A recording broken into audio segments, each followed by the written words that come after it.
John Scott here with Vic Carucci. Day 4 of Bills training camp now in the books. Do not let this sky fool you. It was raining all morning once again. Vic's been doing it much longer than I have. This is the worst weather we've seen from a training camp in quite some time, maybe ever, with either of our combined times here and other places as well. On the field, first day of pads, sort of. Joe Brady only having it during the individual portion, the team taking him off during the team portion. I've never heard of that. Your thoughts?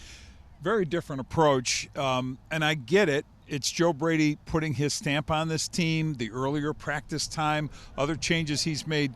This one, a little hard to wrap my head around because once you put pads on, I mean, the whole point is to get used to them. Put them on and practice with them for the first time, and it sure could feel a little awkward because guys haven't had them on. But these are football players, pros. They've done this their whole football lives. Put the pads on, leave them on. Taking them off after a certain amount of time in practice, what was it, a half an hour or whatever it was, didn't quite register with me. Dawson Knox did say maybe it's a little bit about adjusting. Sometimes the first time you put them on, they're not fitting exactly right. Then you meet with the equipment staff and get them fixed. To your point, they've been doing this forever. It was adjust, cope, and go on. Vince Lombardi was spinning in his grave. When it was not necessarily something that we are accustomed to. On the field, no CJ Gardner-Johnson, but you can breathe easy, avoiding any sort of a major injury. Joe Brady, though, giving us another insight into who he's going to be as a head coach. He's not a big timeline guy.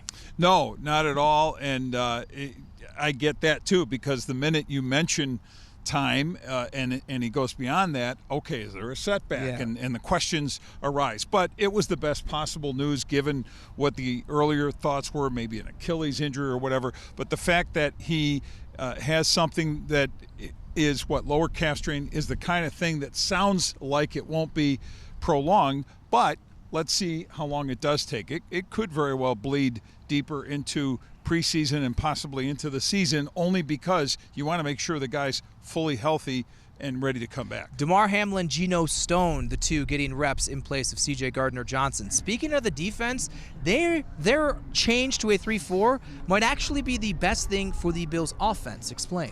Yeah, because every day that I've watched this team practice, the offense versus defense, the offense is struggling, and I firmly believe a lot of those struggles are due to what they don't understand that's happening across from them. They don't see a lot of that, and you've heard players talk about it that, okay, over time with Sean McDermott's 4-3 base look, they got used to it. They knew what to expect, and obviously that allows you to do some things effectively against a defense when you can anticipate. There is minimal anticipation here and understanding. I think it's a good thing because it is challenging these guys to be sharper with their pre and post snap reads. Josh Allen has talked about that, and also preparing for teams that play this kind of scheme in the course of the season. We'll see how it continues to go on both sides of the ball. Practice returning Tuesday morning. With Vic Carucci, I'm John Scott for Channel 2 Sports.